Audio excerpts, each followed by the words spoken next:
The message arrived at Earth's Diplomatic Corps headquarters on a cold Tuesday morning. It was written in 17 different languages, each one carefully translated by the Galactic Dominion Empire's linguistic experts. The message was simple and direct. Humanity's presence was requested at the Imperial throne world of Dominia Prime. The reason given was equally straightforward. The Empire wished to welcome humanity into the galactic community with a traditional ceremony of understanding. Captain Sarah Chen read the message 3 times before she understood what it really meant. She had spent the last 6 months learning everything she could about the Galactic Dominion Empire. They ruled 847 star systems. They had maintained peace across their territory for over 600 years. They had never lost a war. Every species that encountered them eventually joined their empire, usually within a few years of first contact. The empire was not cruel. They did not enslave species or destroy worlds without reason, but they were firm believers in what they called natural hierarchy. Strong species led. Weak species followed. It was, according to their philosophy, simply the way the universe worked. Sarah looked up from her desk to see Lieutenant Park Min-jun standing in her doorway. He was holding his own copy of the message. His expression told her that he had figured out what the ceremony would involve. "They are going to try to scare us," Park said quietly. "Yes," Sarah agreed. "They are going to try to scare us very much." The research department had provided them with detailed reports about the Empire's traditional welcome ceremony. When a new species made contact with the Dominion, they were invited to the throne world. There, they were shown the Empire's military might, but not their current military. Instead, the Empire displayed something they called the Trophy Fleet. The Trophy Fleet was exactly what it sounded like. Over the centuries, various species had refused to join the Empire peacefully. They had chosen war instead. They had all lost. And when they lost, the Empire took their greatest warships. These captured vessels were kept in dimensional storage, preserved perfectly. During the welcome ceremony, the Empire would bring them all out at once. Thousands of ships, from hundreds of defeated enemies. It was meant to send a clear message. This is what happens to those who resist.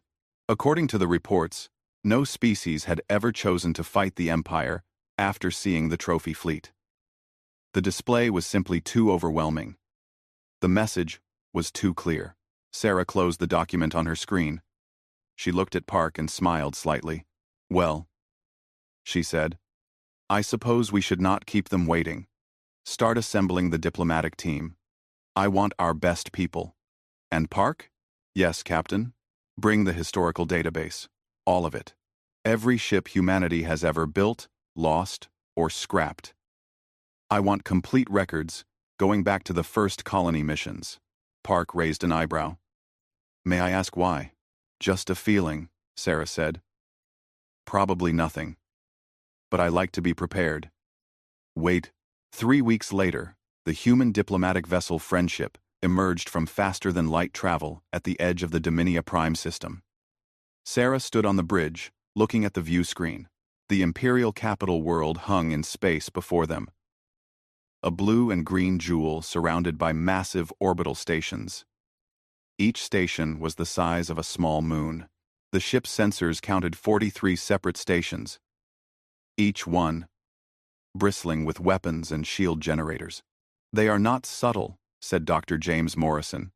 He was the team's xenoanthropologist, an expert in alien cultures. He had been studying the Dominion for years, even before humanity made official contact. "Subtlety is not the point," Sarah replied. "Intimidation is the point. They want us to see all of this and feel small." "Is it working?" asked Park. Sarah considered the question. The stations really were impressive. Humanity had nothing quite like them. Earth's orbital defenses were powerful, but they were designed differently. Human military doctrine favored mobility and surprise over fixed fortifications. These stations represented a different philosophy entirely. They said, "We are so strong that we do not need to hide." We are so powerful that we build our defenses where everyone can see them. It is working a little bit, Sarah admitted. But remember, they have been doing this for thousands of years. They have had time to build all of this. Humanity has only been in space for 400 years. Give us another 1,000 years, and we will have impressive things too. The communication console beeped. A message was coming in from one of the orbital stations. Sarah nodded to the communications officer, who opened the channel. An alien face appeared on the screen. It looked somewhat reptilian, with golden scales and 3 eyes arranged in a triangle pattern on its face. This was a Dominion citizen, one of the founding species of the Empire. Human vessel Friendship. You are cleared to dock at Ceremonial Station 1. Please follow the guidance beacons. Do not deviate from the assigned path.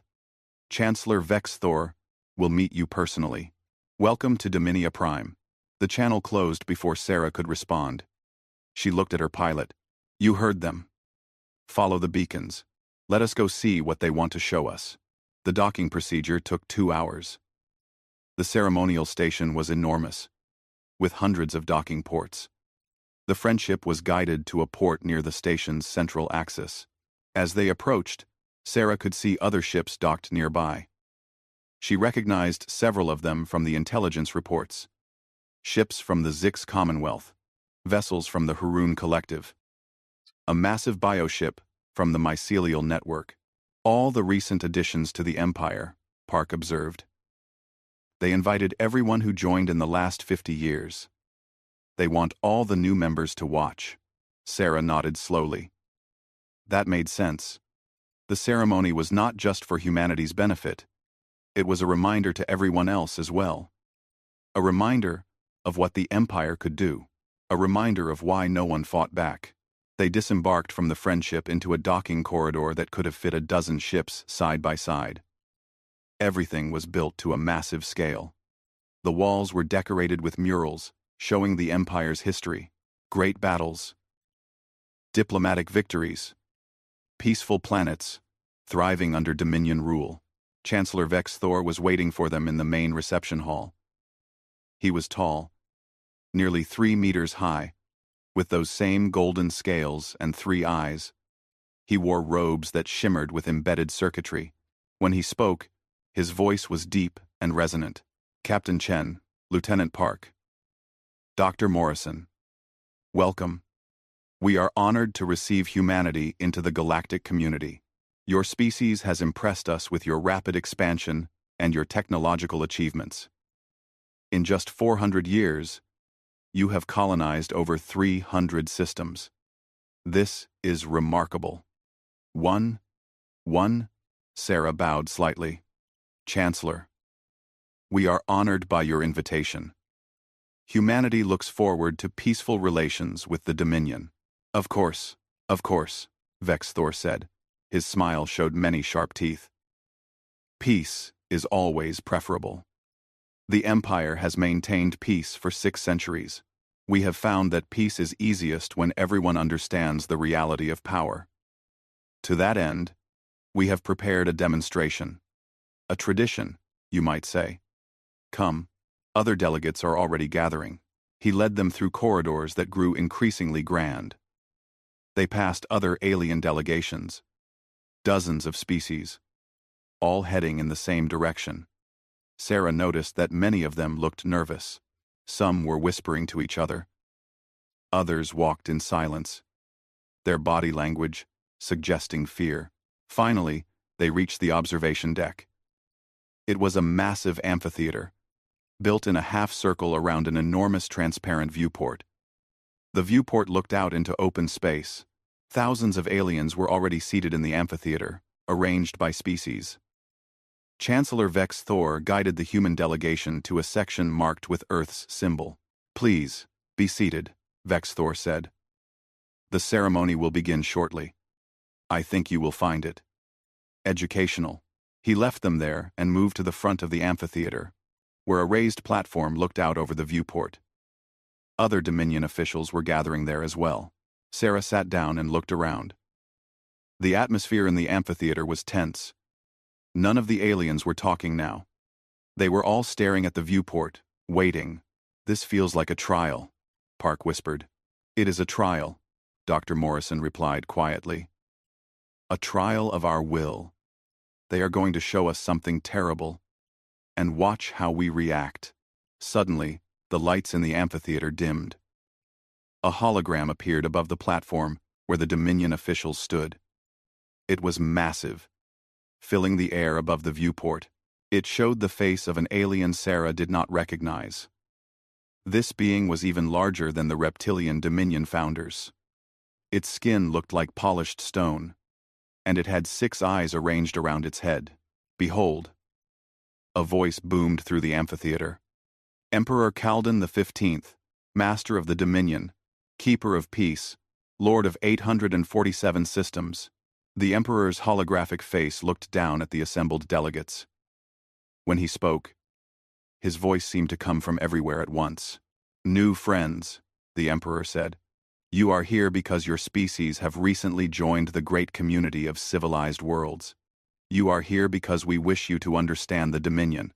We are not conquerors. We are not tyrants. We are simply practical.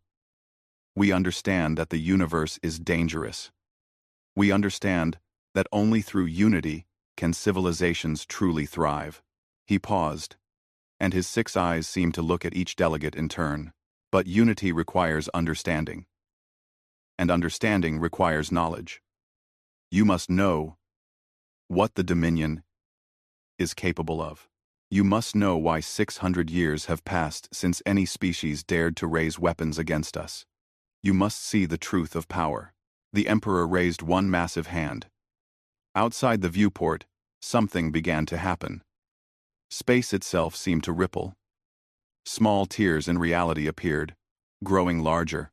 "Witness the trophy fleet," the Emperor declared. "Witness the price of defiance." Ships began to emerge from the dimensional tiers. First dozens, then hundreds, then thousands. They filled the space around the station. An armada of vessels from countless different civilizations. Each ship was unique, representing the military might of a species that had once stood against the Dominion. And every single one of them had lost. Sarah heard gasps from around the amphitheater. Some aliens made sounds of distress. Others sat in shocked silence. The sheer scale of the fleet was overwhelming. These were not small ships. These were dreadnoughts, battle cruisers, siege vessels. Each one represented the pinnacle of a civilization's military technology. And the Dominion had defeated them all. Chancellor Vexthor stepped forward. He was smiling. "Each vessel you see was taken from an enemy who believed they could resist the Dominion. Each one represents a species that chose war over peace. And each one now serves as a reminder. The Dominion cannot be defeated." He began to walk along the platform, gesturing to different sections of the fleet.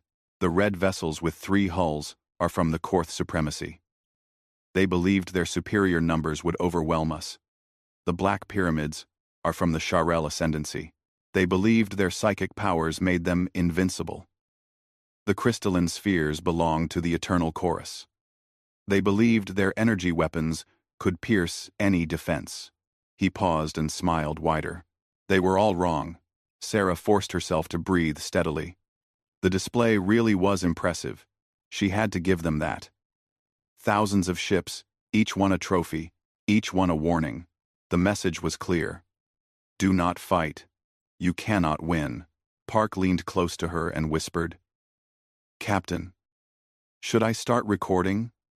For our military intelligence?" "Yes," Sarah whispered back. "Get everything.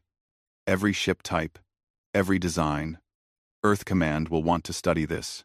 But even as she said it, Sarah felt a strange sensation in the back of her mind. Something about this display felt wrong. Not wrong in the sense that it was fake. The ships were clearly real, but wrong in some other way. Like a puzzle piece that did not quite fit. Chancellor Vexthor was still talking, still describing the various defeated enemies.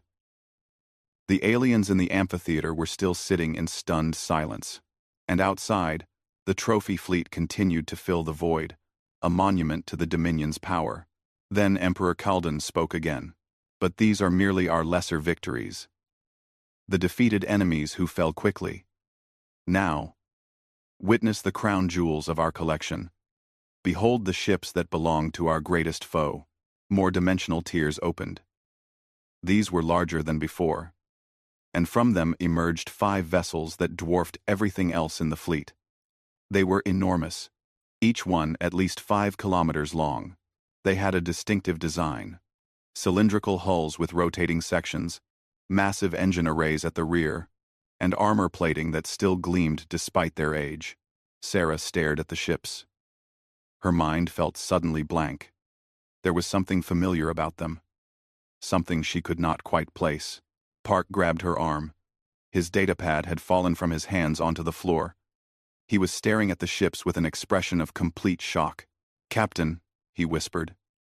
"Captain, those ships." Dr. Morrison leaned forward in his seat, his eyes wide. He pulled out his own datapad and started frantically typing, comparing images on his screen to the vessels outside the viewport.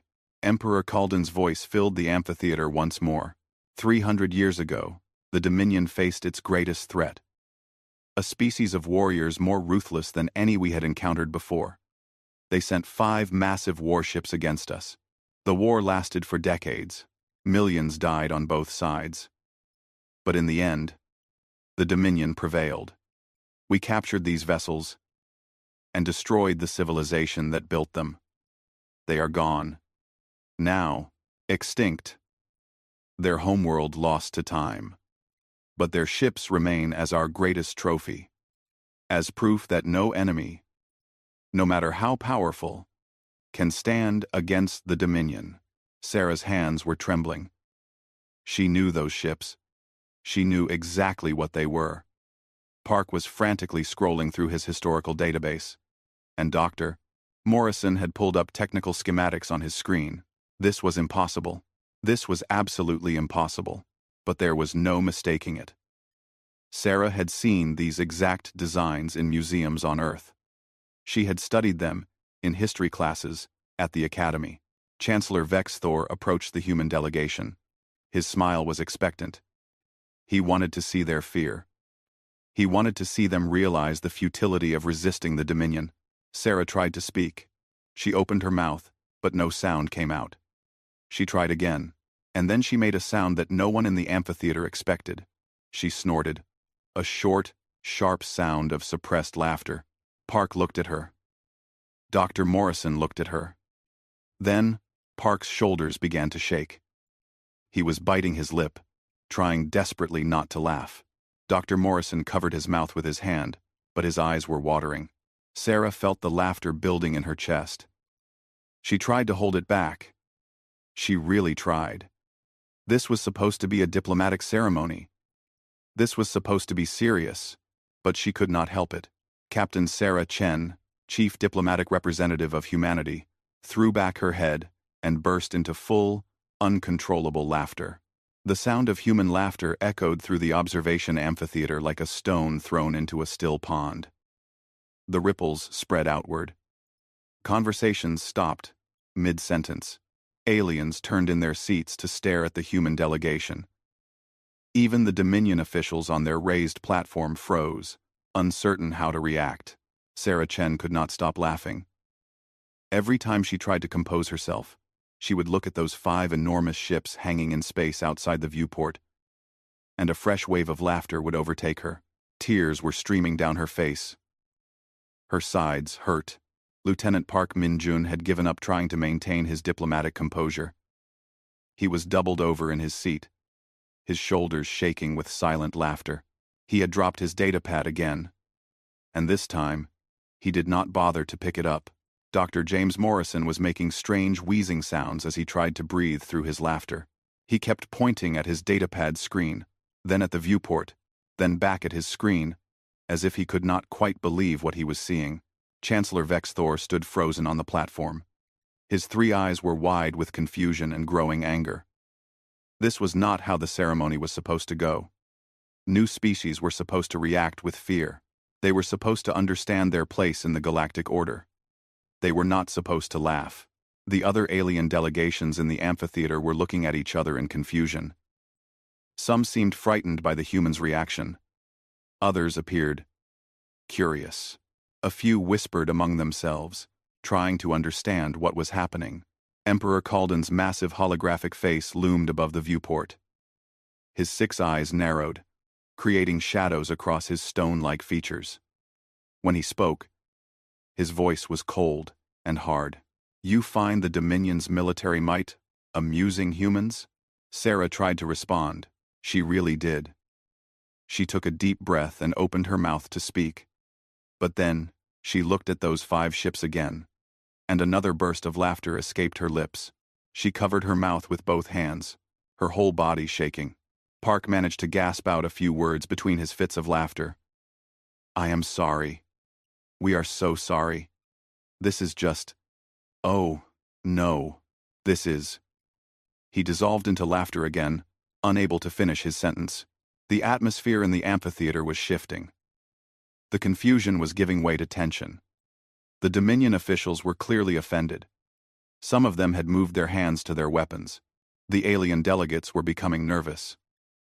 This situation was escalating in a dangerous direction. Chancellor Vex Thor's voice cut through the chamber like a blade. The sharp command helped Sarah regain some control. She forced herself to breathe slowly. In through the nose, out through the mouth. She wiped the tears from her eyes and stood up. Her legs felt weak from laughing so hard. "Chancellor," she said, her voice still shaking with suppressed laughter. "Emperor Kalden, I apologize. We mean no disrespect. It is just those ships." She pointed at the 5 massive vessels. Vex Thor's scales seemed to darken with anger. "You heard the Emperor. They were taken from our greatest enemy, a species of ruthless warriors who nearly destroyed the Dominion before we defeated them utterly. Their civilization is now extinct. Only these trophies remain. Number 6. And when did this war take place?" Sarah asked. She was fighting to keep her voice steady. 300 years ago, Vex Thor replied. "It was the longest and bloodiest conflict in Dominion history. Millions died. Entire star systems were devastated. But in the end, as always, the Dominion prevailed." Park had found his datapad and was frantically typing on it. Morrison was doing the same. They were both pulling up records from Earth's historical archives. Sarah looked at the Chancellor. Then, she looked at the Emperor's holographic face. Then, she looked back at those 5 enormous ships floating in space. "Your Majesty," she said slowly. "Chancellor, with all due respect, I need to tell you something important." "Speak," the Emperor commanded. His voice made the floor vibrate. Sarah pointed at the 5 ships. "Those are not warships. Those are not even military vessels. And they definitely did not belong to a species of ruthless warriors." The amphitheater went completely silent. Not a single alien moved or made a sound. Vex Thor's 3 eyes narrowed. "Explain yourself. Human. Those vessels fought the Dominion for decades. They destroyed entire fleets. They were the most dangerous enemy we have ever faced. I am sure they put up quite a fight," Sarah said. And she could not quite keep the smile off her face. "Their automated defense systems were very good. We built them that way. But Chancellor, those ships are ours." The word hung in the air for a long moment. "Ours," Vex Thor repeated slowly. "Ours," Sarah confirmed. "They belong to humanity. Or they did. 287 years ago, when we lost track of them." 2. Emperor Kalden's holographic face leaned forward. His 6 eyes focused intently on Sarah. "You claim these vessels are human?" "Impossible. Our records clearly show. Your records show a 300-year war with an unknown enemy," Park interrupted, standing up with his datapad. "I can prove it. May I approach the platform?" Vex Thor looked at the Emperor's hologram. The Emperor nodded slowly. Park walked down to the platform. His datapad held up so the officials could see the screen. Sarah and Morrison followed him. Park pulled up an image on his datapad and projected it into the air using the amphitheater's holographic systems. It showed a ship design that was identical to the 5 vessels outside the viewport. "This," Park said, "is the USS Constitution. Early generation colony transport. Built 295 years ago at the Mars orbital shipyards. It was one of 5 sister ships designed to carry large numbers of colonists to distant star systems." He swiped to another image. HMS Victoria. Built at the Luna construction docks. Zhenghe. Built at the Earth orbital platform. Maharaja. Constructed at the Venus station. And Yamato, our last early-generation transport, built at the Jupiter yards. Each image matched the ship's outside perfectly. The same cylindrical design. The same rotating habitat sections. The same massive engine arrays. Morrison stepped forward. These ships were part of humanity's first major colonial expansion. Each one was designed to carry 50,000 colonists, along with all the equipment and supplies needed to establish a new colony. They were not warships. They were civilian transports. Vex Thor's scales had lost some of their color. But the war, the battles, the decades of fighting. Sarah pulled up another set of records on her datapad. According to Earth's historical archives, all 5 of these ships were reported missing 287 years ago. They departed from the Sol system on their assigned routes, but they never reached their destination colonies. We assumed they were lost to some kind of malfunction or accident. She looked at the Chancellor. The dates match, do they not? When did your war with the unknown enemy begin? Vex Thor consulted a datapad that one of his assistants handed him. His hands were shaking slightly. 287 years ago. The first encounter was 287 years ago. Park pulled up more technical specifications. These ships were equipped with automated defense systems. We had to protect the colonists and equipment from pirates and other hazards. The defense protocols were quite sophisticated. If the ships were attacked, they would fight back automatically. End quote. But there were no colonists on board, Morrison added. That is the funny part. Well, funny to us. Probably not funny to you. Sarah nodded.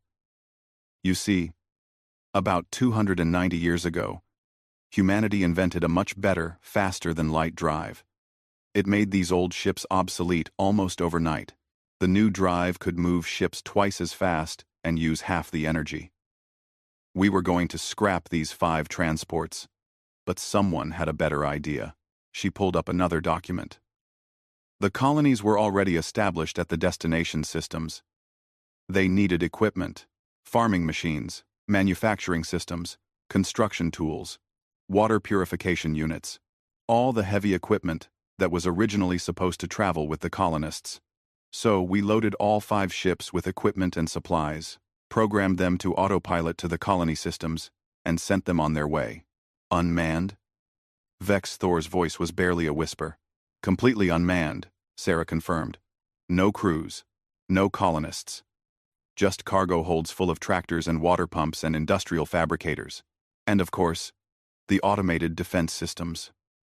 We could not turn those off. Safety regulations. The implications were starting to sink in across the amphitheater. Aliens were leaning forward in their seats, straining to hear every word.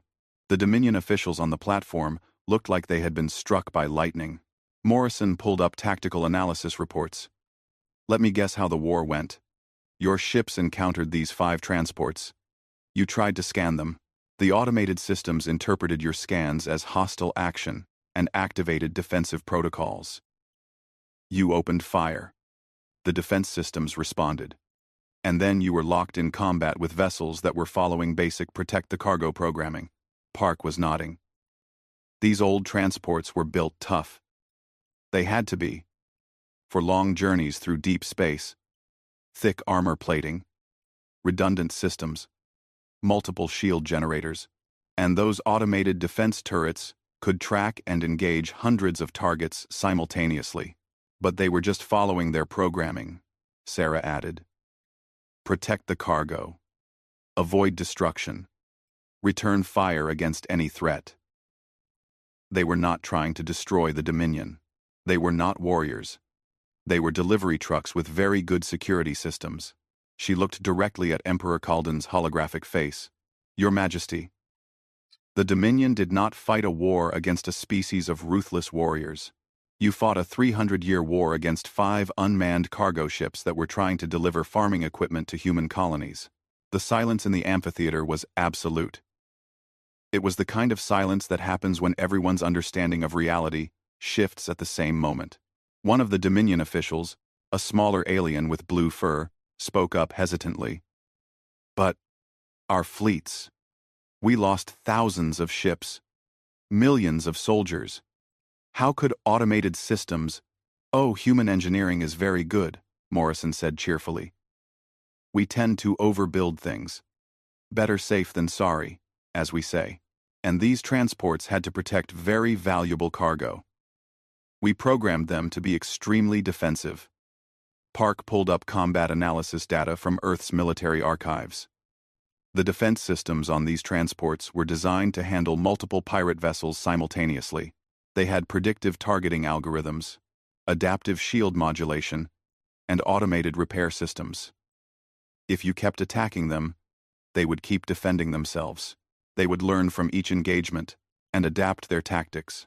For 300 years, Sarah said, your fleets were fighting learning computers that got better at defending themselves with every battle. No wonder the war lasted so long. Vex Thor sat down heavily on a nearby bench. He looked like he might be sick. 300 years. The greatest war in our history. Millions dead. Entire generations spent fighting. And it was all. Cargo ships? Very well-armed cargo ships, Park offered helpfully. With excellent programming. Another Dominion official, this one with green scales, spoke up. But we captured them eventually. We won the war. We defeated these ships. Morrison nodded. Oh yes. I imagine you did.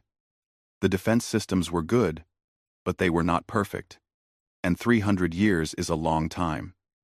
Even automated systems eventually break down. The ships probably ran out of ammunition eventually.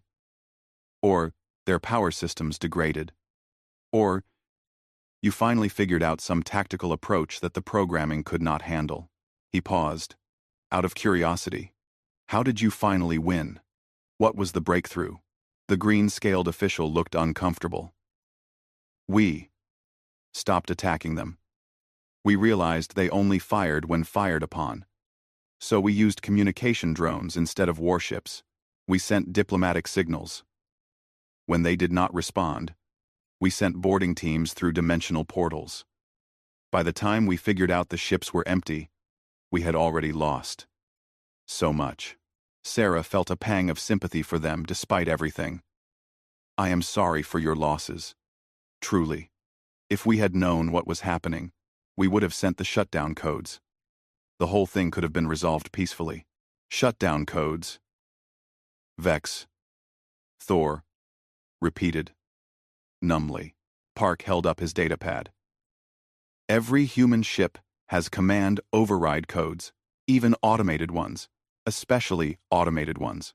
If you had contacted Earth and explained the situation, we could have transmitted the codes and shut down the defense systems remotely.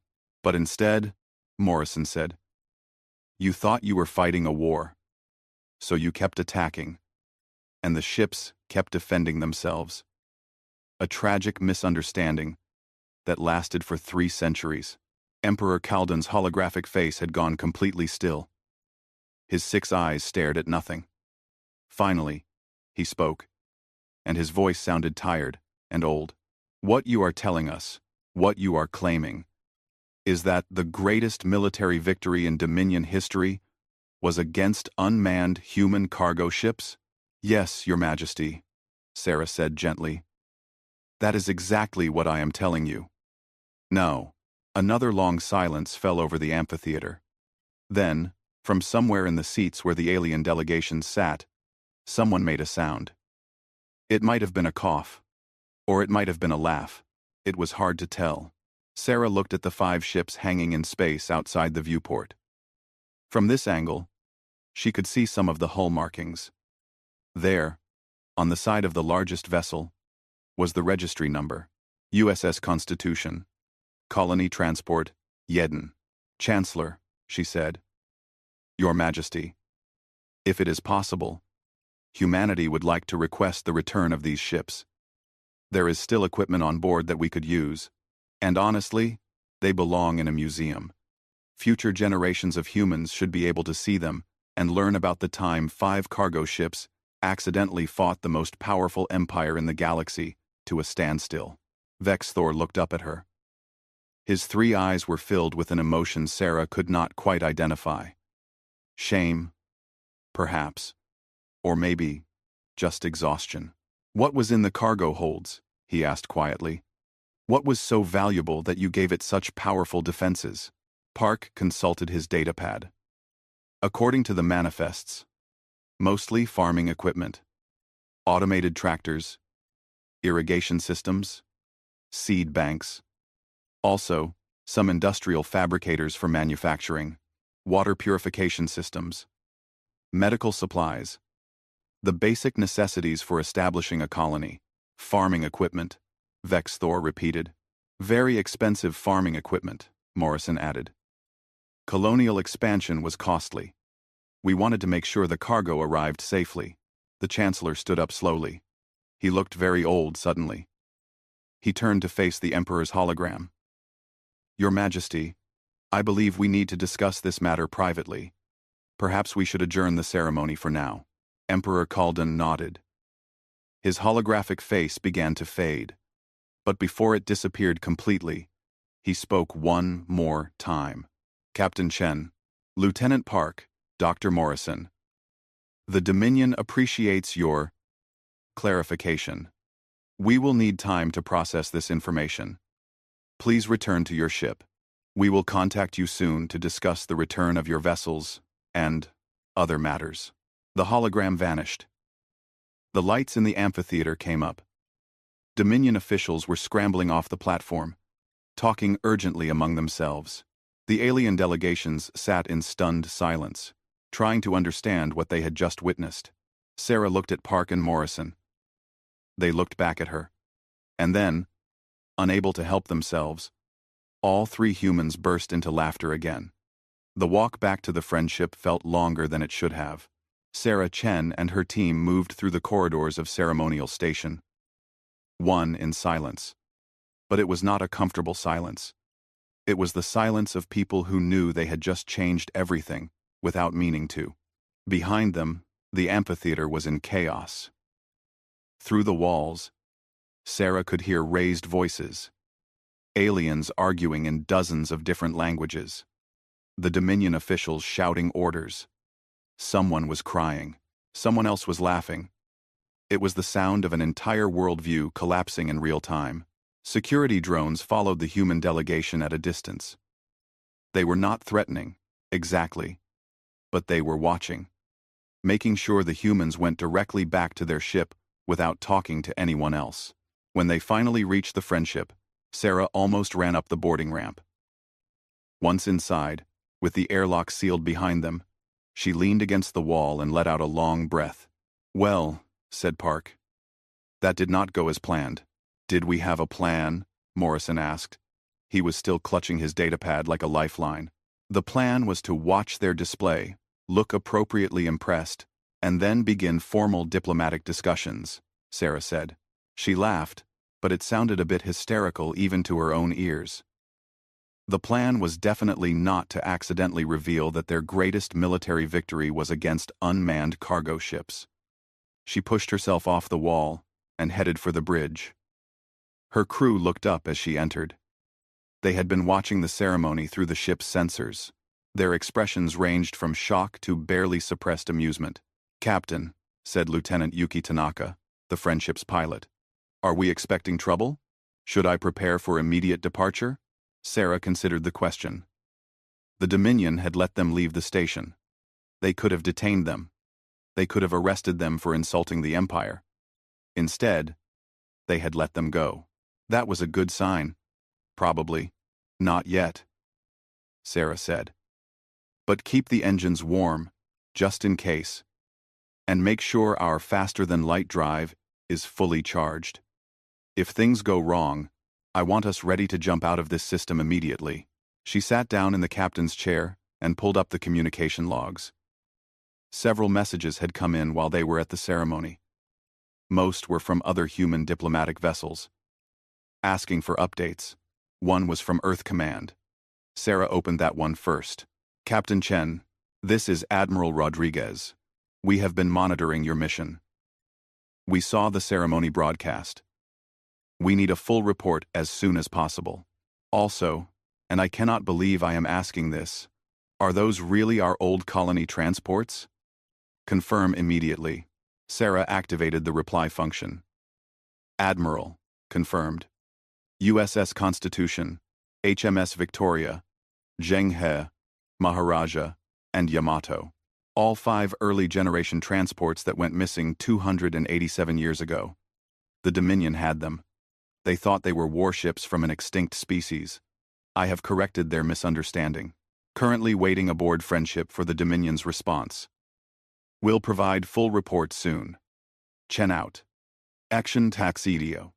Workintentadio. She sent the message and leaned back in her chair. Through the bridge viewport, she could see the trophy fleet still hanging in space around the station. Thousands of ships. Centuries of warfare. The Dominion's greatest source of pride. And now everyone knew that the crown jewels of their collection were human delivery trucks. Captain, said Ensign David Okafor from the communications station. I am picking up broadcasts from the station. Multiple channels. I think news of what happened is spreading. Let me hear it, Sarah said. Okafor put the audio on the bridge speakers. It was a Dominion news broadcast, speaking in the Empire's common language. The translation software rendered it into English. Unprecedented revelation at today's ceremonial gathering. The 5 vessels known as the Terror Fleet, the greatest trophies of the Dominion's military history, have been identified as civilian cargo transports from the human species. Imperial officials have confirmed that the 300-year war, previously attributed to an extinct warrior race, was actually a conflict with automated defense systems protecting unmanned vessels. Another channel. This one sounded more like a talk show, asking how this could happen. How could our greatest military minds not realize they were fighting cargo ships? What does this say about the Dominion's military capabilities? What does this say about our intelligence services? A third channel.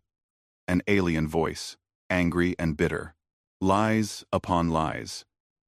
The Empire has built its reputation on this victory. The Terror Fleet was supposed to represent our strength. Instead, it represents our incompetence. 300 years, millions of deaths. And for what? To capture 5 unmanned transports? Sarah held up her hand, and Okafor cut the audio. Well, Morrison said quietly, I think it is fair to say that we have created a political situation. Before Sarah could respond, the communication console lit up with an incoming transmission. It was marked as Priority Alpha, the highest level. The sender was listed as Dominion Imperial Command. Sarah straightened in her chair. This is it. Everyone look professional. Okafor, open the channel. The view screen activated. Chancellor Vex Thor's face appeared. He looked exhausted. His golden scales had lost their shine, and his 3 eyes were bloodshot. Captain Chen, he said, I am contacting you on behalf of Emperor Kalden and the Dominion High Council. We need to speak with you. Privately. Just you. Not your full delegation. Can you return to the station? Sarah felt her crew tense. This could be a trap. On the other hand, if the Dominion wanted to harm them, they would not need to lure Sarah back to the station. They could just attack the Friendship. Of course, Chancellor, Sarah said calmly. Now, if possible. I will come immediately. Same docking port? So, No. A different location. I am sending you coordinates. Come alone, Captain. This conversation is too sensitive for witnesses. The transmission ended. A moment later, new coordinates appeared on the Friendship's navigation system. They indicated a small, private docking bay on the far side of the station. Park stood up. Captain, you cannot go alone.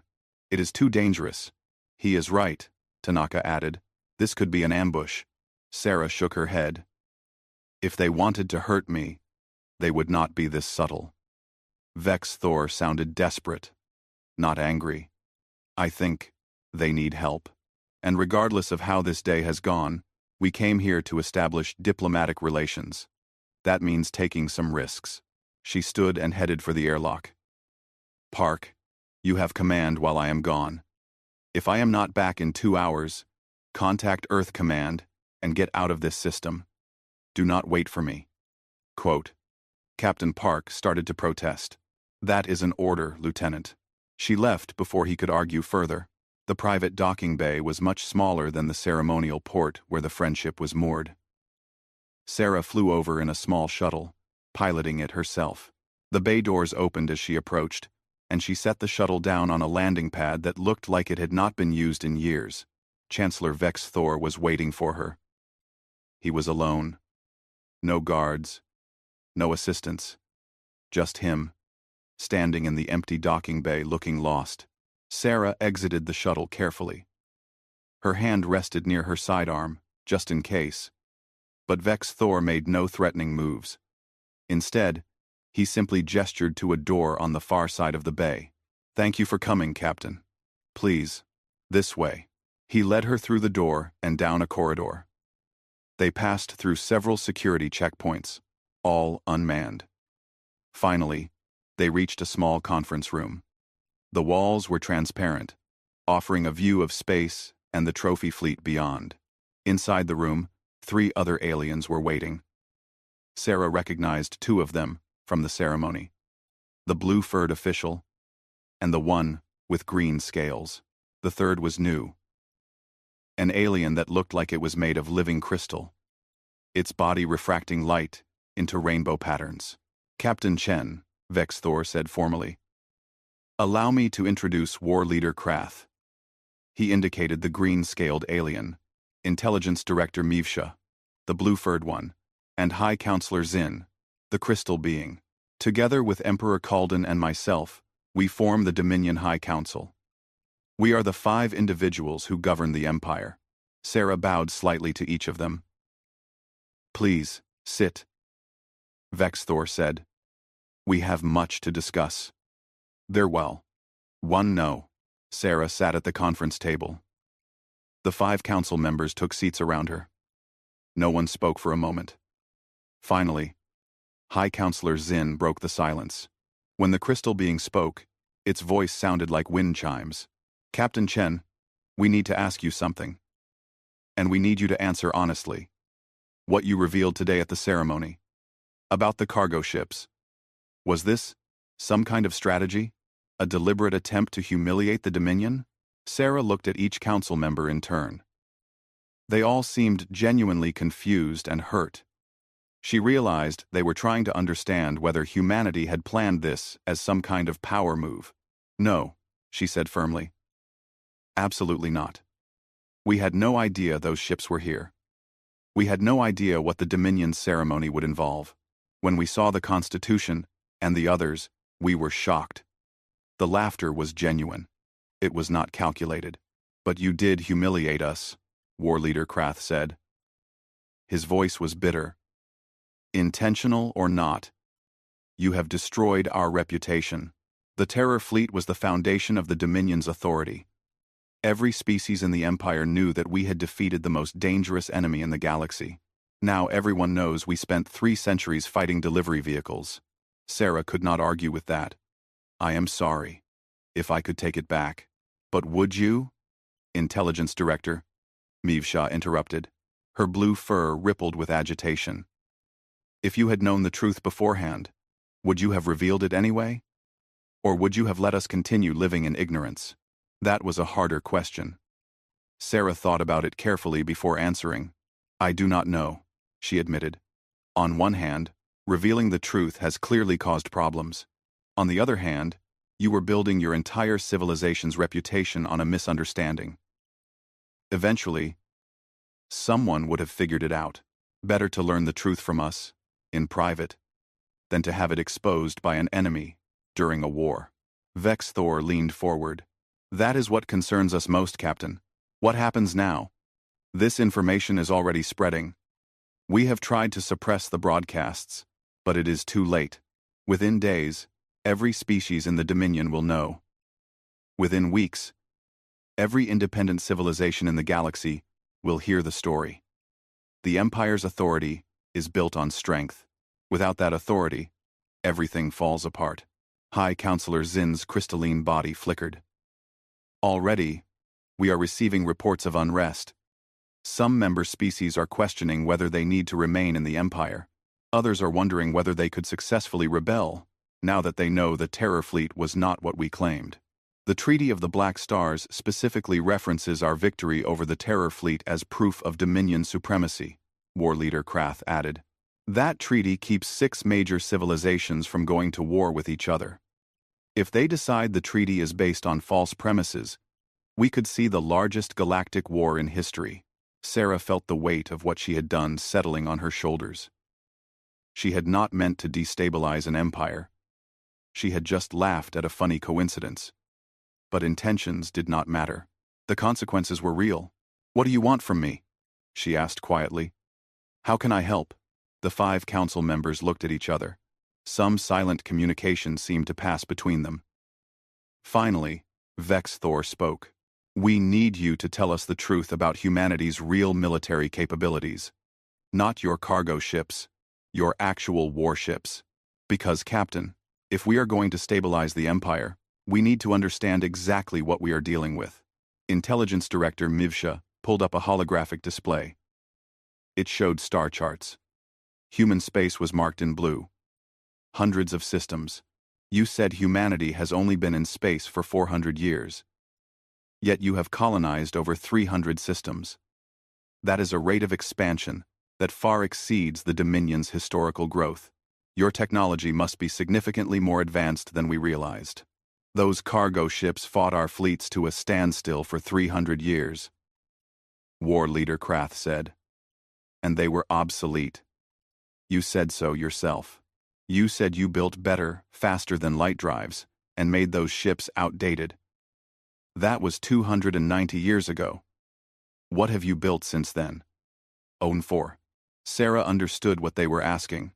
They needed to know whether humanity was a threat. They needed to recalibrate their entire understanding of the galactic power structure.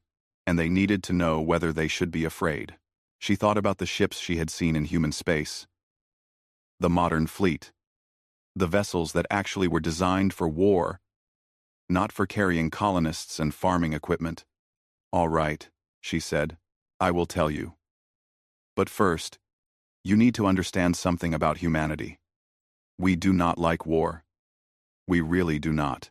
We have fought terrible wars among ourselves, and we learned hard lessons from them. When we went to the stars, we promised ourselves we would be better. We would seek peace first. Always. She paused. But we are not naive. We know the universe can be dangerous. So yes, we built warships. Real ones. And we built them using the same philosophy that made those cargo ships so hard for you to defeat. Which is? Vex Thor asked. We over-engineer everything, Sarah said simply. We build things to last. We build in redundancy. We build things that can take damage and keep working. And we build things that can be upgraded. Those cargo ships were 290-year-old technology, and they still gave your fleets trouble. Our modern warships are significantly more advanced.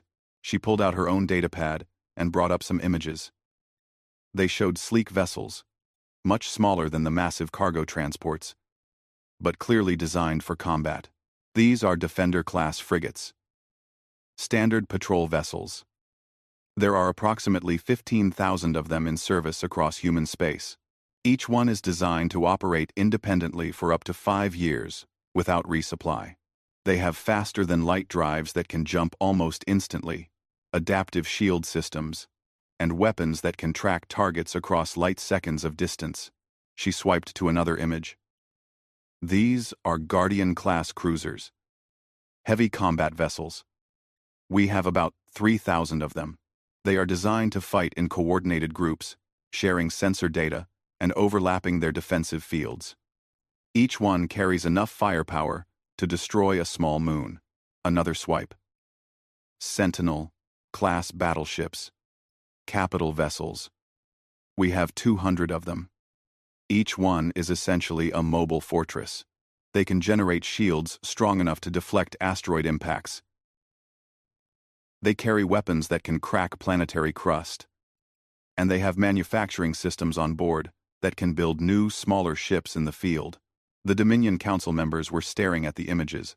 Their expressions ranged from shock to fear. 15,000 frigates, Mivsha whispered. 3,000 cruisers. 200 battleships. That is, more ships than the Dominion's entire active military. War Leader Kroth finished. And you said these are your standard forces? Yes. Sarah confirmed. We also have specialized vessels. Science ships for exploration. Engineering ships for construction. Medical ships. Diplomatic vessels like the Friendship. And we have reserve fleets that can be activated in an emergency. Vex Thor's 3 eyes were wide. Why? Why so many ships if you do not seek war? Because we colonized 300 systems in 400 years, Sarah explained.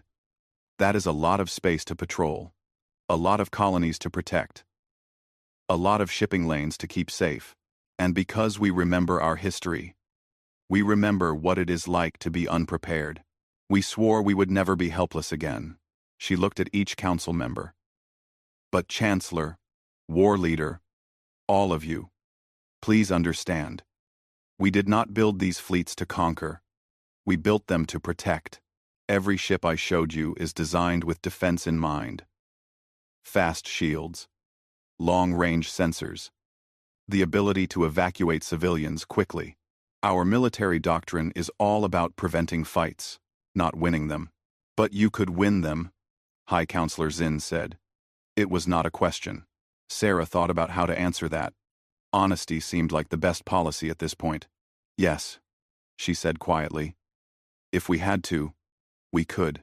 The silence that followed was heavy. Finally, Emperor Kaldan's voice filled the room. Sarah looked around and saw a holographic projector had activated. The Emperor's massive stone face looked down at them all. I have been listening to this conversation, he said. Captain Chen, I have a question. Your cargo ships fought the Dominion for 300 years. Millions of my people died in that conflict. Do you seek revenge? Do you hold us responsible for those deaths? Sarah shook her head firmly. No, Your Majesty. It was a misunderstanding. A tragic one, yes, but not malicious. You did not know the ships were unmanned. You were defending yourselves against what you thought was an enemy. We do not blame you for that. Then what do you want? The Emperor asked. You have proven you are more powerful than the Dominion. You could demand tribute, territory, subjugation. What is your price for peace? Sarah stood up. She looked at the Emperor's hologram, then at the council members around the table. Your Majesty, counselors, humanity does not want tribute. We do not want territory. We definitely do not want to subjugate anyone. What we want is simple. We want friends. The word hung in the air of the conference room like something fragile and strange. Friends. It was such a simple concept, and yet the 5 members of the Dominion High Council stared at Sarah Chen as if she had just spoken in an unknown language. Emperor Kaldan's holographic face showed confusion. Friends, he repeated slowly. You want the Dominion to be friends with humanity? Yes, Sarah said. War Leader Krath stood up abruptly. His green scales darkened with agitation. Captain Chen, with respect, we are the Galactic Dominion Empire. We rule 847 star systems. We have maintained order in this region of space for over 600 years. We do not have friends. We have subjects and allies and trade partners. But friends? That is not how empires work. Maybe that is the problem, Sarah said quietly. The room went silent again. High Counselor Zin's crystalline body stopped refracting light. Intelligence Director Mivsha's blue fur lay completely flat. Chancellor Vex Thor's 3 eyes were fixed on Sarah with an intensity that was almost frightening. Explain, Vex Thor said. Sarah chose her words carefully. This was a delicate moment. Everything could fall apart if she said the wrong thing. Chancellor, your empire is built on intimidation. On the idea that you are too powerful to challenge. The trophy fleet was the ultimate symbol of that power. But now, that symbol is broken. You are worried that species will rebel, that your authority will collapse, and maybe it will, if the only thing holding the empire together was fear. She gestured to the viewport, where the thousands of trophy ships still hung in space. But what if you built something different? What if, instead of ruling through strength, you led through cooperation? What if the Dominion became a place where species chose to belong, not because they were afraid of the consequences, but because membership made their lives better? War Leader Krath made a dismissive gesture. A pretty dream, Captain, but naive. Species are loyal only as long as they are afraid, or as long as they benefit. Remove the fear, and they will leave. It is the way of the universe. Is it? Sarah challenged. War Leader, humanity has 300 colonized systems. We do not rule them. We do not intimidate them. Each colony is independent. They have their own governments, their own laws. Some of them disagree with Earth. Some of them have conflicts with other human colonies. But they all choose to remain part of human civilization. Do you know why? Why? Mivsha asked. Because we offer them something worth having. Protection, yes, but also trade, technology sharing, cultural exchange. When a colony faces a crisis, other colonies send help without being ordered to. When a new colony is established, older colonies send experts and resources to help it succeed. We built a civilization based on mutual benefit, not fear. Sarah pulled up her datapad and showed them more data. The Dominion controls 847 systems. Humanity controls 300. But our economy is larger than yours. Our technology advances faster. Our people are happier. Not because we are better than you, but because we structured things differently. Chancellor Vex Thor leaned forward, studying the data. His 3 eyes moved rapidly as he processed the information. How is this possible? The Dominion has existed for thousands of years. Humanity has only been in space for 4 centuries. Because fear is expensive, Sarah said. Think about it, Chancellor. How many resources does the Dominion spend on maintaining order? How many ships are devoted to patrol duty, making sure no one rebels? How much of your budget goes to intelligence services, watching for signs of dissent? How much innovation is lost because species are afraid to share new ideas that might make them seem too powerful? She saw understanding dawning on some of their faces, particularly Mivsha, the intelligence director. Her blue fur was starting to bristle again. In human space, colonies compete to develop new technology because they know they can profit from sharing it. Scientists collaborate across light years because they want recognition, not because they are ordered to work together. Our economy grows because people trust each other enough to take risks. When you build a civilization on cooperation instead of fear, you get more innovation, more growth, more prosperity. Emperor Kaldan's hologram shifted. The massive stone face seemed to soften slightly. Captain Chen, what you describe sounds ideal, but you are ignoring the fundamental problem. Not all species want to cooperate. Some want to conquer. Some want to destroy. The Dominion uses fear to prevent chaos. Without that fear, what stops the aggressive species from attacking the peaceful ones? It was a fair question. Sarah had an answer, but it was not one the Dominion would like. The aggressive species are dealt with, she said simply, firmly, completely. But the key is identifying who is actually aggressive versus who is just defending themselves. The Dominion treats all resistance as aggression. You fought our cargo ships for 300 years because you assumed they were weapons. But they were just defending themselves according to their programming. She pulled up more images on her datapad. Battle reports from human military engagements over the past 2 centuries. Humanity has fought wars. We are not pacifists, but we choose our battles carefully. These images show conflicts with species that genuinely were aggressors. Pirates, raiders, a few civilizations that believed in conquest. In each case, we gave them chances to stop. When they refused and continued to threaten human colonies or our allies, we responded with overwhelming force. The images showed the aftermath of those battles. Destroyed pirate bases, captured raider ships. One image showed an entire fleet of alien warships, disabled, floating dead in space. When we fight to win quickly and decisively. But we also fight to minimize casualties. See these disabled ships? We could have destroyed them. Instead, we targeted their engines and weapons systems. The crews survived. After the battle, we offered them a choice. Face trial for their crimes, or accept rehabilitation and integration into peaceful society. Most chose rehabilitation. War leader Krath studied the images closely. You are saying the Dominion is too harsh with potential enemies and too lenient with confirmed enemies. That we create rebellions by treating resistance as aggression, but then we drag out conflicts instead of ending them quickly. Yes, Sarah said. Exactly.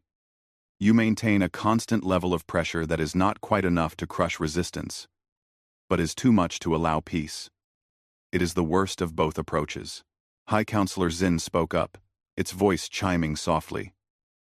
The captain has a point. I have argued for years that our policies create more problems than they solve. But the war leaders always insist that strength and intimidation are necessary. Because they are necessary. Krath snapped. You saw what happened today. The moment our strength was questioned, species began talking about rebellion. That proves my point. Krath. No, Vex Thor said slowly. It proves Captain Chen's point. Our empire is built on fear. When that fear is removed, everything collapses.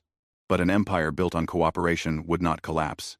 It would continue because people choose to remain part of it. Mivsha was pulling up data on her own console. I have been running calculations. Captain Chen, if humanity wanted to conquer the Dominion, what would stop you? Based on the military assets you have described, you could defeat our fleets. Sarah nodded. Probably. We have more ships, and they are more advanced. But conquest would be stupid. Why? The intelligence director asked. Because conquering the Dominion would turn 847 systems against us. We would spend centuries fighting rebellions. We would have to garrison every world. Our economy would collapse under the strain. And for what? What would we gain? Some territory we do not need? Resources we could get through trade? The loyalty of species that hate us? Conquest is expensive and pointless when cooperation is cheaper and more productive. Sarah stood and walked to the viewport. The trophy fleet filled the view. Thousands of ships. Thousands of defeats. Thousands of species who had chosen to resist rather than cooperate. Your Majesty, counselors, you asked what humanity wants. I will tell you exactly what we want. We want to trade with the Dominion. We want to exchange technology and culture. We want to collaborate on scientific research. We want to help you transition from an empire built on fear to a civilization built on mutual benefit. And yes, we want to be friends. She turned back to face them. But we also want those 5 cargo ships back. They are ours. They contain equipment that belongs to human colonies. And honestly, they belong in museums where people can learn from this entire ridiculous situation. Emperor Kaldun was quiet for a long moment. His 6 eyes seemed to look past Sarah, focusing on something distant. Captain Chen, he said finally, you have given us much to think about. The High Council needs to discuss this privately. But I have one more question. If we refuse your offer of friendship, if we insist on maintaining our empire as it is, what will humanity do? Sarah met his gaze steadily. Nothing, Your Majesty. We will not attack you. We will not try to force change on you. But we will not join your empire either. We will maintain our own civilization, pursue our own path. We will trade with any Dominion members who want to trade with us. We will accept any species that wants to leave the empire and join human space, and we will defend ourselves. If attacked, you would accept refugees from the Dominion? Vexthor asked sharply. Of course. Any species that wants to live in human space is welcome, as long as they follow our laws and respect others. That is how we have always operated. War Leader Krath's scales darkened further. That would destabilize the Empire. You would be encouraging species to leave. No, Sarah corrected. We would be giving them a choice. If they choose to leave, that tells you something about the Empire. Does it not? If the only way to keep species in the Dominion is to prevent them from having options, then maybe the Dominion needs to change. Intelligence Director Mivsha made a sound that might have been a laugh. She has a point, War Leader. If our empire only survives by eliminating alternatives, it deserves to fall. She was Mark Davidio. She was Buddy Brand. Traitor, Krath hissed. Realist, Mivsha replied calmly. I have spent my career watching for threats to the Dominion. I have analyzed every species, every faction, every potential enemy, and Captain Chen is right. Fear is expensive. It costs us resources, innovation, and growth. Meanwhile, humanity has built a civilization that is smaller than ours, but more dynamic, more prosperous, and yes, more powerful. We can either learn from them, or we can fall behind. Chancellor Vexthor stood up. Enough. We are not going to resolve this here and now. Captain Chen, thank you for your honesty. It has been illuminating. Please return to your ship. The High Council will deliberate and contact you with our decision. Sarah bowed. Of course, Chancellor. I am available whenever you are ready to talk. She turned to leave, but Emperor Kaldun's voice stopped her. Captain, one more thing. Those cargo ships, the USS Constitution and the others, what was their cargo? You said farming equipment and industrial systems, but specifically, what were they carrying? Sarah pulled up the manifest on her datapad. Let me see. Constitution had automated agricultural systems, seed banks for 400 different crop species, water purification systems, soil processing equipment. Victoria carried mining and refining systems. Zheng, he had manufacturing systems for building construction. Maharaja had medical equipment and supplies, and Yamato had educational materials and entertainment systems for the colonists. She looked up at the Emperor. Why do you ask? The massive stone face was unreadable. Because I want to understand what we fought for 300 years. The greatest war in our history. Millions dead. And it was over farming equipment. And water pumps, Sarah added. And entertainment systems. Yes, Your Majesty. That is what it was over. The universe is absurd, Emperor Kaldun said quietly. Then his hologram faded away. Sarah left the conference room and made her way back through the station to her shuttle. The security drones still followed her, but they kept their distance. When she reached the small docking bay, she was surprised to find someone waiting by her shuttle. It was a young alien, barely adolescent, with silver scales that marked them as a different species than the golden-scaled Dominion founders. The young alien was holding a datapad and looked nervous. "Captain Chen?" they said in accented English. "Yes? I am student scholar Pix Ral. I study at the Imperial Academy. I watched the ceremony today. I heard what you said about the cargo ships. I have been researching humanity since first contact. I wanted to ask you something, if you have time." Sarah checked her chronometer. She still had time before her 2-hour deadline. "Of course. What do you want to know?" Pix Ral's silver scales flushed with color, indicating embarrassment.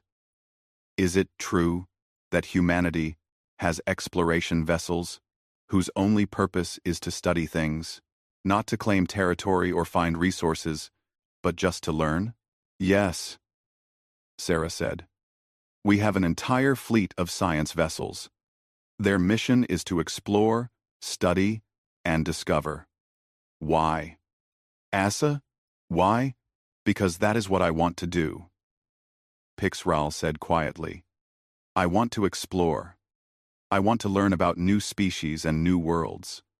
But in the Dominion, exploration is always about expansion, about claiming new systems for the Empire.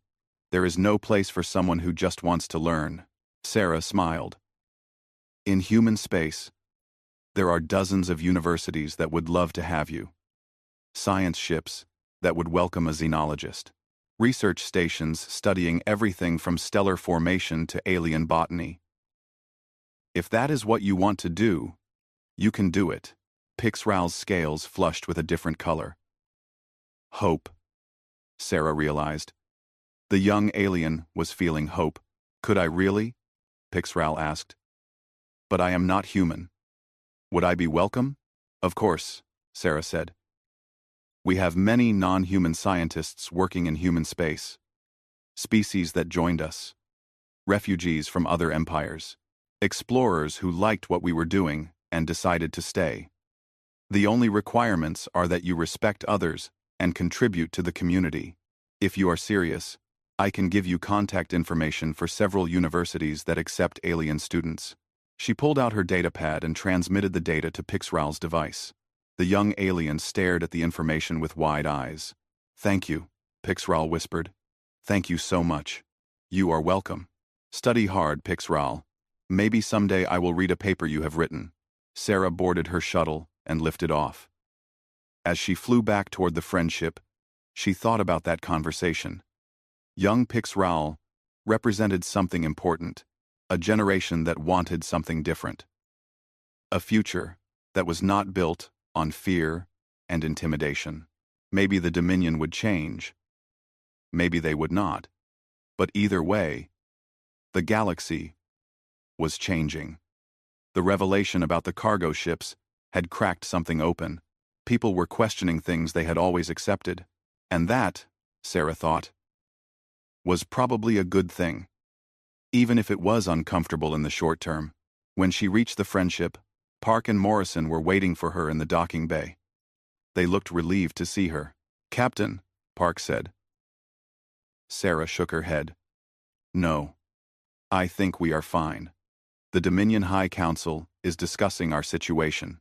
They need to decide whether to keep being an empire built on fear or try to become something different." "And if they choose to stay the same?" Morrison asked. "Then we maintain our borders, accept refugees, and wait. Eventually, they will either change or collapse. But that is their choice to make, not ours." She headed for the bridge. "In the meantime, let us prepare a full report for Earth Command. And somebody find out if we have any good engineers on board. If we do get those cargo ships back, we are going to need to figure out how to transport 5 obsolete, slightly damaged, 2 9-5-year-old transports back to human space. I have a feeling that is going to be complicated." Park grinned. "At least they are just cargo ships. Imagine if they were actually warships." Sarah laughed. "Park, if the Dominion had been fighting our actual warships for 300 years, there would be no Dominion. That is the whole point." 3 days passed before the Dominion High Council contacted the Friendship again. 3 days of waiting in orbit around Dominia Prime, while the station below them buzzed with activity. Sarah Chen spent most of that time monitoring the local communications networks, watching as the news about the cargo ships spread throughout the Empire. The reaction was mixed. Some species were angry, feeling betrayed by the Dominion's lies. Others were confused, trying to understand what this revelation meant for their place in the Empire. A few seemed amused by the whole situation, though they were careful not to laugh too openly where Dominion officials could hear them. On the evening of the third day, Sarah was in her quarters reviewing diplomatic protocols when Lieutenant Park knocked on her door. "Captain, we are receiving a transmission from Emperor Kalden himself. He is requesting your presence on Dominia Prime. On the planet itself, not the station. He says it is time for a formal meeting." Sarah stood immediately. "Just me? Or the whole delegation?" "The whole delegation. And he is asking us to bring our full historical records of the cargo ships. Every detail we have." Armasting. Sarah felt a flutter of nervousness in her stomach. A planetary invitation was significant. It meant they were being taken seriously. It also meant they were entering the heart of the Dominion's power structure. If things went wrong down there, escape would be much harder. "Tell the Emperor we accept. Prep the shuttle for planetary descent. Full formal protocols. I want everyone looking their absolute best." 6 hours later, Sarah and her team were descending through Dominia Prime's atmosphere in their diplomatic shuttle. The planet was beautiful from orbit, with vast oceans and green continents. As they descended, they could see massive cities that stretched for hundreds of kilometers. Architecture that combined natural growth with advanced technology. Gardens that floated on anti-gravity platforms. Monuments that touched the clouds. The Dominion's capital was ancient and impressive in a way that human cities were not. Earth's oldest cities were thousands of years old. Dominia Prime's capital had stood for tens of thousands of years. The weight of that history was visible in every structure. They landed at the Imperial Palace, a complex so large it had its own weather system. Mountains had been carved into towers. Rivers flowed through gardens, designed by species long extinct. And at the center of it all stood the throne chamber, a building made from a single massive crystal that had been hollowed out and shaped over centuries. Chancellor Vex Thor met them at the landing pad. He looked different than he had 3 days ago. His scales had regained their shine, and his 3 eyes were clear and focused. He seemed to have come to some decision. "Captain Chen, Lieutenant Park, Dr. Morrison, welcome to Dominia Prime. The Emperor is waiting. Please, follow me." He led them through the palace complex. Everywhere they went, aliens stopped to stare at the human delegation. Word had clearly spread about who they were and what they had revealed. Some of the looks were hostile. Others were curious. A few seemed almost grateful. The throne chamber was as impressive as Sarah had expected. The crystal walls refracted light into patterns that seemed to move and shift. The floor was polished so smooth, it looked like water.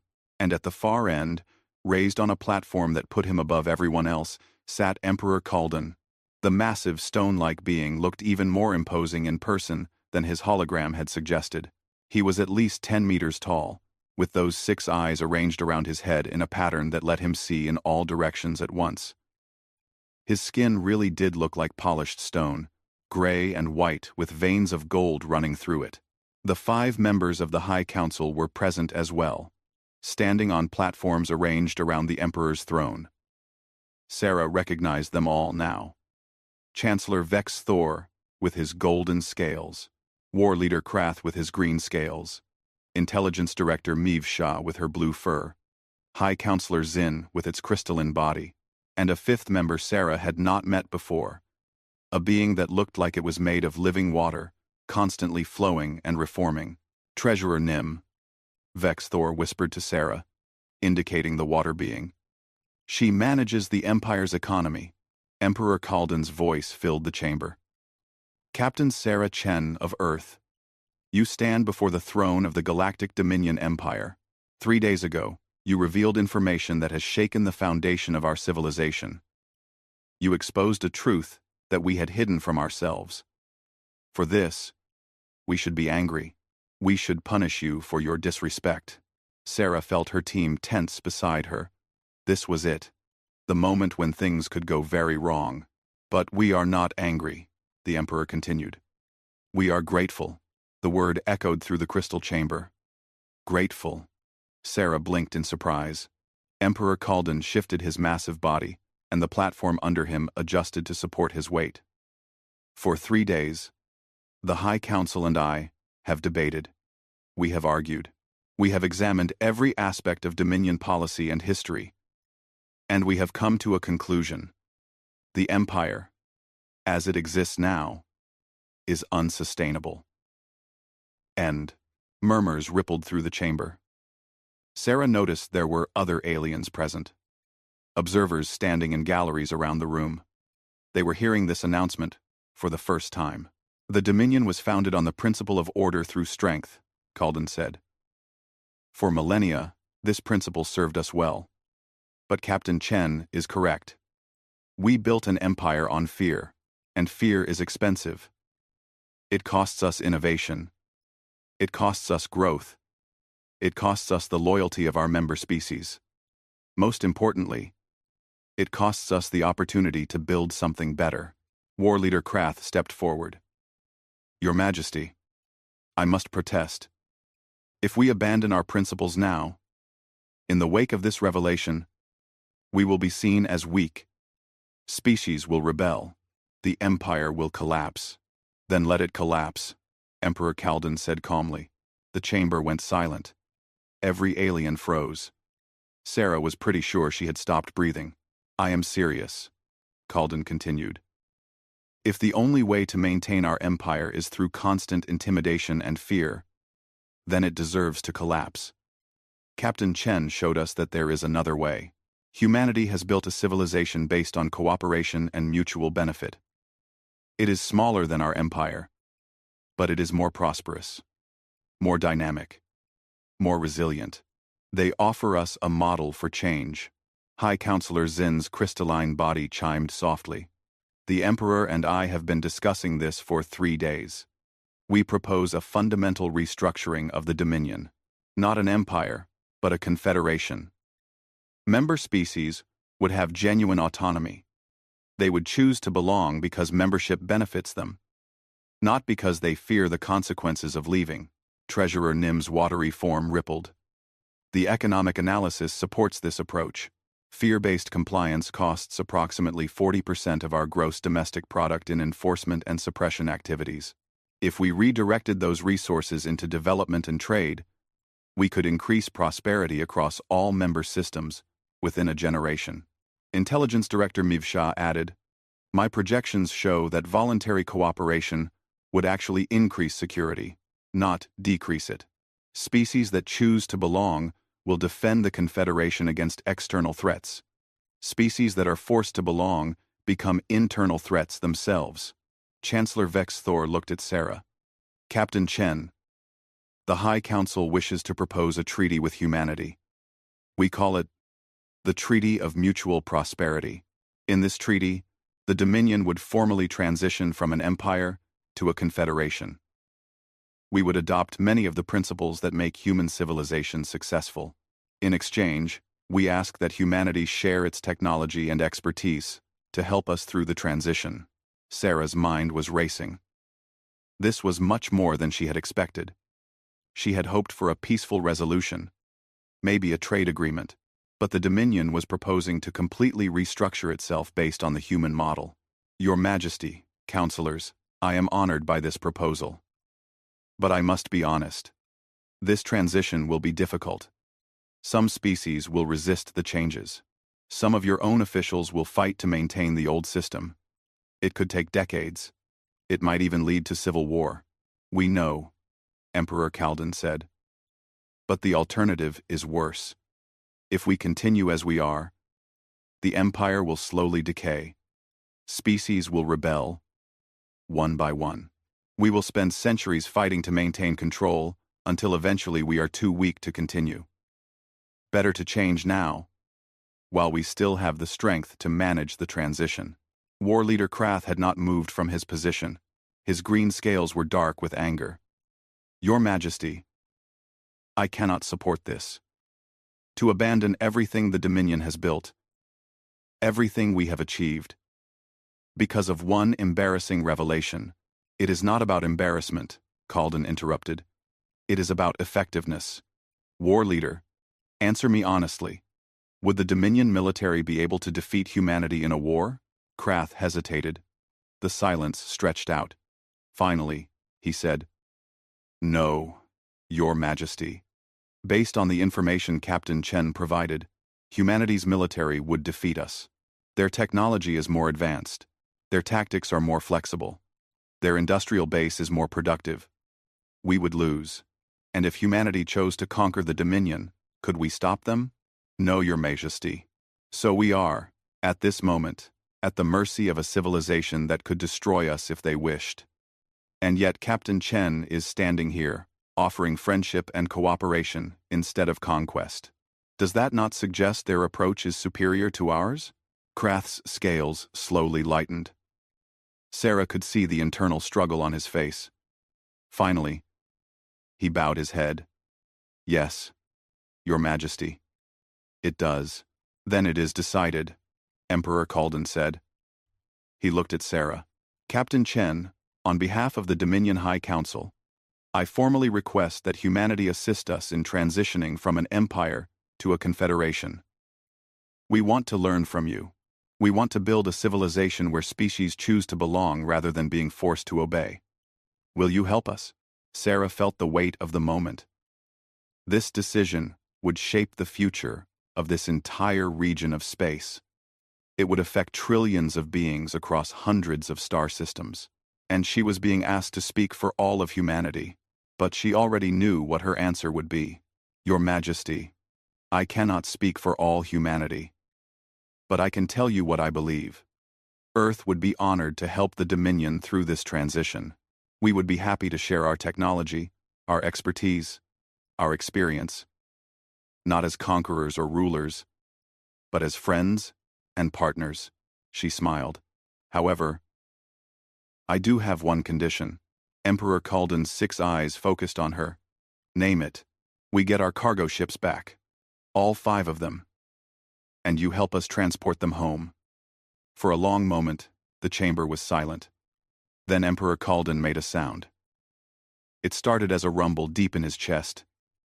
It grew louder. And then the massive stone-like being threw back his head and laughed. It was a deep, booming laugh that made the crystal walls resonate. The other council members joined in. Even War Leader Krath's scales lightened with what might have been amusement. Agreed, Kalden said, still chuckling. Captain Chen, you will have your cargo ships. Though I admit, it pains me to give up the crown jewels of our trophy fleet, even if they are just delivery vehicles. Perhaps you could replace them with something else, Sarah suggested. A monument to the new confederation. Something that represents cooperation instead of conquest. High Counselor Zin chimed thoughtfully. An interesting idea. Instead of displaying the ships we captured from defeated enemies, we could display something that represents the allies we gained through cooperation. And the first display could be a replica of those 5 cargo ships, Treasurer Nim added. A reminder of how this transformation began, with farming equipment and water pumps, and a good sense of humor. Chancellor Vex Thor approached Sarah. Captain, there is one more matter. The trophy fleet contains thousands of ships from hundreds of species. Some of those species are extinct. Some are now part of the Dominion. Some are independent civilizations. What should we do with these vessels? Sarah thought about it. Return them. Find the civilizations they came from, or their descendants, and return the ships. Use it as a gesture of reconciliation. Show them that the Dominion is serious about changing. Mivsha nodded. This would be an excellent diplomatic tool. Many of our member species have lost artifacts in conflicts with the Dominion. Returning their vessels would demonstrate our commitment to the new approach. Emperor Kalden stood up from his throne. The movement was slow and deliberate, befitting his massive size. Then it is decided. The trophy fleet will be returned to its original owners or their descendants. We will replace it with a gallery of cooperation, celebrating the civilizations that choose to work with us rather than against us. And we will formally dissolve the Galactic Dominion Empire and establish the Galactic Confederation in its place. He looked at Sarah. Captain Chen, will you and your delegation stay on Dominia Prime to assist with the transition planning? We have much work to do. Of course, Your Majesty. We will stay as long as you need us. Excellent. Then let us begin. Over the following weeks, Sarah and her team worked closely with the Dominion High Council to plan the transition.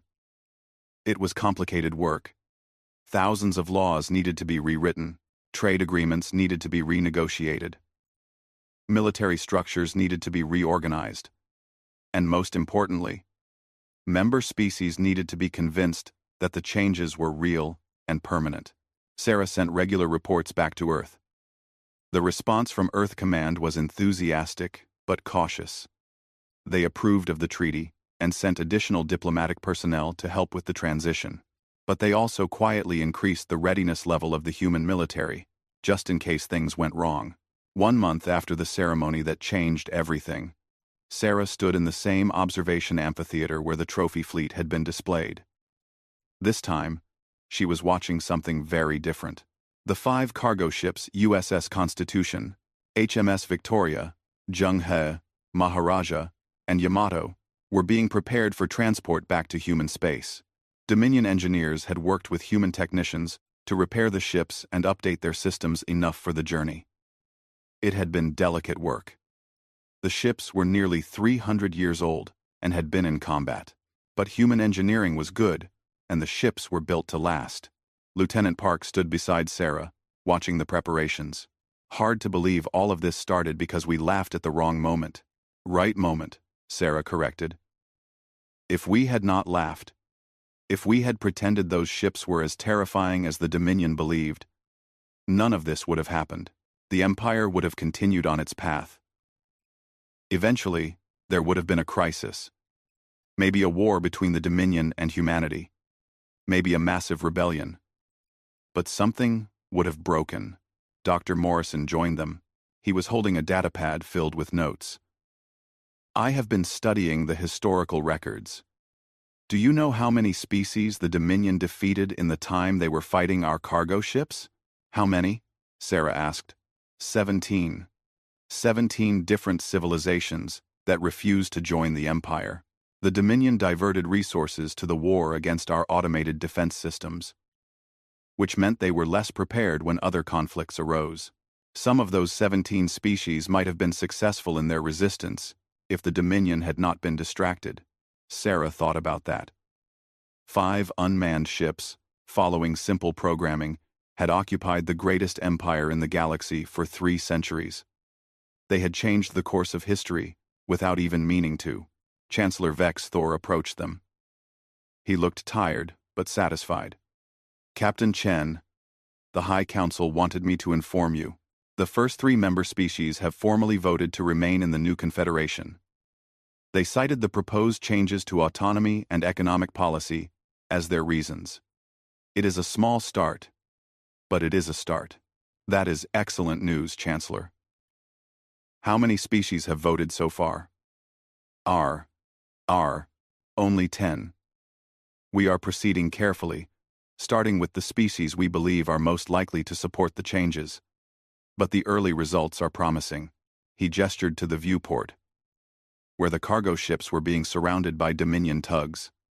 I must admit, I will miss having those ships in our trophy fleet. They were impressive, even if they were not what we thought they were. You fought them for 300 years, Park said. That makes them impressive by any measure. Our engineers are amazed they lasted that long. Vex Thor's 3 eyes focused on the ships. Captain Chen, may I ask you something personal? Of course. When you first saw those ships and realized what they were, what did you feel? Before the laughter. What was your first emotion? Sarah thought back to that moment in the amphitheater. The shock of recognition. The sudden understanding of what had happened. Relief. she said finally. Relief that it was a misunderstanding and not malice. Relief that we could fix it. And then, yes, the absurdity of the situation made me laugh. But relief came first. Vex Thor nodded slowly. The Dominion built its identity on strength and victory. Learning that our greatest victory was against unmanned cargo ships has been humbling. But perhaps humility is what we needed. A communication console beeped.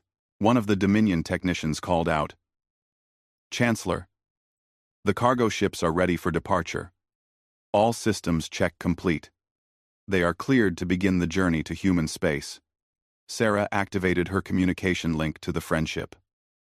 "Lieutenant Tanaka, this is Captain Chen. The cargo ships are ready. Begin. Escort protocol." "Acknowledged, Captain. Friendship is moving into position." Through the viewport, Sarah watched as her ship moved toward the 5 ancient transports. 3 Dominion escort vessels joined them. It had been decided that a mixed human-Dominion fleet would deliver the ships to human space as a symbol of the new cooperation between their civilizations. The ships began to move. Slowly at first, their old engines warming up after years of inactivity. Then faster, accelerating toward the edge of the system where they would engage their faster-than-light drives. Sarah watched them go. 5 cargo ships that had changed the galaxy without meaning to. 5 ships that had exposed an empire's weakness and forced it to become something better. 5 ships that had started a friendship between civilizations. "Captain," Vex Thor said quietly, "what do you think will happen next? Will the Confederation succeed? Or will it fall apart?" Sarah considered the question honestly. "I do not know, Chancellor. Change is always risky. Some species will resist. Some Dominion officials will try to return to the old ways. You will face challenges and setbacks. But I believe you have a chance. And that is more than you had before." She turned to face him. "The Dominion Empire lasted for thousands of years through strength and fear. Now you have the opportunity to build something that lasts even longer through cooperation and trust. It will not be easy. But I think it will be worth it." "Bach." Vex Thor extended one clawed hand toward her. Sarah had learned enough about Dominion customs to recognize it as a gesture of respect and friendship. She took his hand carefully. His scales were warm and smooth under her fingers. "Thank you, Captain Chen. For your honesty. For your laughter at that ceremony. For showing us there was another way. Humanity has been in space for only 400 years. But you have taught a civilization that is thousands of years old. Something new. That is no small achievement. We learned from others too," Sarah said. "That is how progress works. We share knowledge. We learn from mistakes. We build on what came before. The Dominion will teach us things as well. This is just the beginning." 6 months later, Sarah Chen stood in a museum on Earth. It was a new museum, built specifically to house 5 very special ships. The Museum of Accidental Diplomacy, people were calling it. Though the official name was the Early Space Exploration Center. The 5 cargo ships, Constitution, Victoria, Zhenghe, Maharaja, and Yamato, stood in the central hall. They had been carefully restored and preserved. Information displays around each ship told their history, their original mission, their disappearance, their 300-year war, and finally, their role in transforming an empire. Sarah had been invited to speak at the museum's opening ceremony. She stood on a stage in front of the Constitution, looking out at a crowd that included diplomats from dozens of species. Some were human. Others were from the newly formed Galactic Confederation. A few were from independent civilizations that had heard the story and wanted to see the famous ships for themselves. "These ships," Sarah began, "were built to carry colonists and equipment to new worlds. They were never meant to be warships. They were never meant to fight. But when they were attacked, they defended themselves. For 300 years, they followed their programming. Protect the cargo. Avoid destruction. Return fire against threats. They did exactly what they were designed to do. She gestured to the massive vessels behind her. And in doing so, they changed the galaxy. They exposed the weaknesses of an empire built on fear. They forced a powerful civilization to reconsider its foundations. They started a transformation that is still ongoing. She paused, looking at the ships. But the real heroes of this story are not the ships. They are just machines, following their programming. The real heroes are the beings who chose to change. Emperor Kalden and the Dominion High Council could have doubled down on their empire. They could have refused to adapt. Instead, they chose the harder path. They chose to transform their civilization based on principles of cooperation rather than intimidation. Sarah looked out at the crowd. She spotted Chancellor Vex Thor standing near the front. He had come to Earth specifically for this ceremony. Beside him stood several other Dominion officials, including war leader Krath, who had become an unexpected advocate for the new Confederation once he accepted the necessity of change. The Galactic Confederation is still finding its way, Sarah continued. Not all Dominion species chose to remain. Some left to pursue independence. Others joined human space or allied with different civilizations. But the majority stayed, choosing to be part of something new, something built on choice rather than compulsion. She smiled. And it all started because 5 cargo ships were too stubborn to die, and because a human delegation could not stop laughing at the absurdity of it all. That is the real lesson here. Sometimes the most important changes come from unexpected places. Sometimes strength means admitting weakness. And sometimes the best way forward is to laugh at yourself and choose a better path. The ceremony ended with a reception in the museum's observation hall.